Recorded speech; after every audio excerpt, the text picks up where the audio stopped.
Atos, capítulo 9.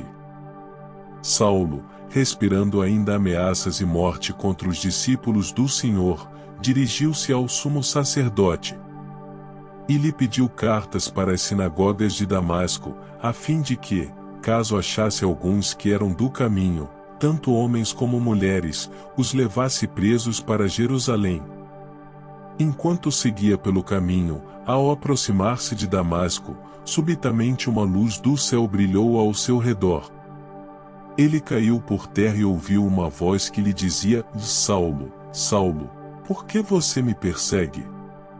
Ele perguntou: Senhor, quem é você? E a resposta foi: Eu sou Jesus, a quem você persegue. Mas levante-se e entre na cidade, onde lhe dirão o que você deve fazer. Os homens que viajavam com Saulo pararam emudecidos, ouvindo a voz, mas não vendo ninguém.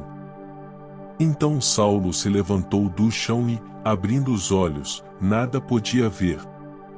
E, guiando-o pela mão, levaram-no para Damasco. Esteve 3 dias sem ver, durante os quais nada comeu, nem bebeu. Havia em Damasco um discípulo chamado Ananias. O Senhor lhe apareceu numa visão e disse: Ananias. Ao que ele respondeu: Eis-me aqui, Senhor. Então o Senhor lhe disse: Levante-se e vá à rua que se chama Direita e, na casa de Judas, procure um homem de Tarso chamado Saulo. Ele está orando. E, numa visão, viu entrar um homem, chamado Ananias, e impor-lhe as mãos, para que recuperasse a vista. Ananias, porém, respondeu: Senhor, de muitos tenho ouvido a respeito desse homem, quanto mal tem feito aos teus santos em Jerusalém. E aqui em Damasco ele tem autorização dos principais sacerdotes para prender todos os que invocam o teu nome. Mas o Senhor disse a Ananias: Vá, porque este é para mim um instrumento escolhido para levar o meu nome diante dos gentios e reis, bem como diante dos filhos de Israel. Pois eu mesmo vou mostrar a ele quanto deve sofrer pelo meu nome.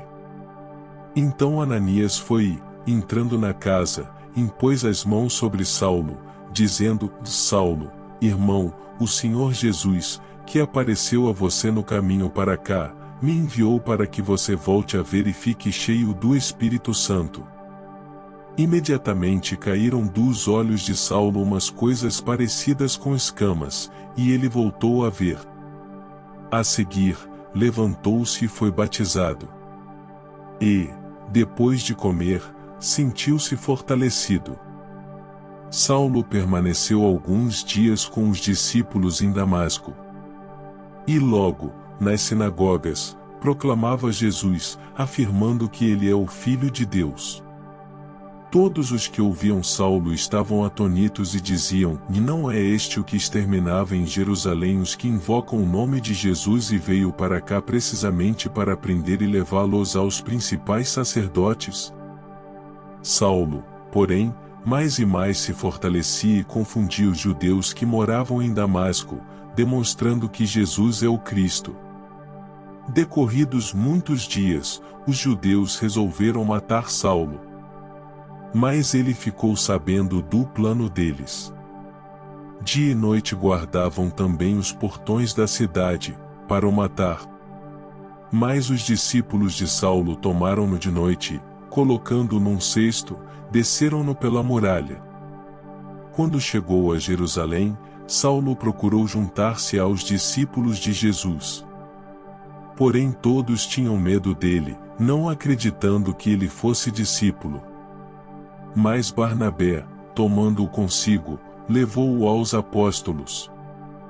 Contou-lhes como Saulo tinha visto o Senhor no caminho, e que o Senhor tinha falado com ele.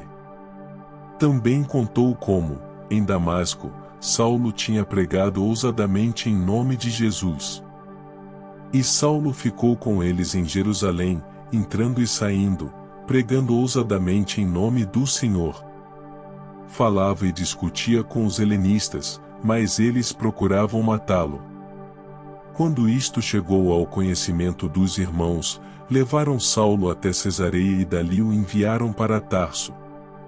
Assim, a igreja tinha paz por toda a Judéia, Galiléia e Samaria, edificando-se e caminhando no temor do Senhor, e, no consolo do Espírito Santo, crescia em número. Passando Pedro por toda parte, foi também visitar os santos que moravam em Lida. Encontrou ali certo homem, chamado Enéas, que havia 8 anos jazia de cama, pois era paralítico. Pedro lhe disse: Enéas, Jesus Cristo cura você. Levante-se e arrume a sua cama. Ele imediatamente se levantou. Todos os habitantes de Lida e da região de Saron viram Enéas e se converteram ao Senhor. Em Jope havia uma discípula chamada Tabita, nome este que, traduzido, é Dorcas. Ela era notável pelas boas obras e esmolas que fazia. Aconteceu que, naqueles dias, ela adoeceu e veio a morrer. Depois de a lavarem, puseram o corpo num quarto do andar superior. Como Lida ficava perto de Jope, os discípulos, ouvindo que Pedro estava ali, enviaram-lhe 2 homens com o seguinte pedido: não se demore em vir até nós.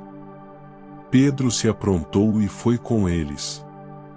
Quando chegou lá, eles o levaram ao quarto do andar superior. Todas as viúvas o cercaram, chorando e mostrando-lhe túnicas e vestidos que Dorcas tinha feito enquanto estava com elas. Mas Pedro mandou que todos saíssem, ajoelhou-se e orou. Depois, voltando-se para o corpo, disse: Tabita, levante-se.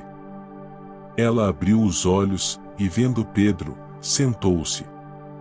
Ele, dando-lhe a mão, ajudou-a a ficar em pé, e, chamando os santos, especialmente as viúvas, apresentou-a viva. Isto se tornou conhecido em toda a cidade de Jope, e muitos creram no Senhor. Pedro ficou em Jope muitos dias, na casa de um curtidor chamado Simão.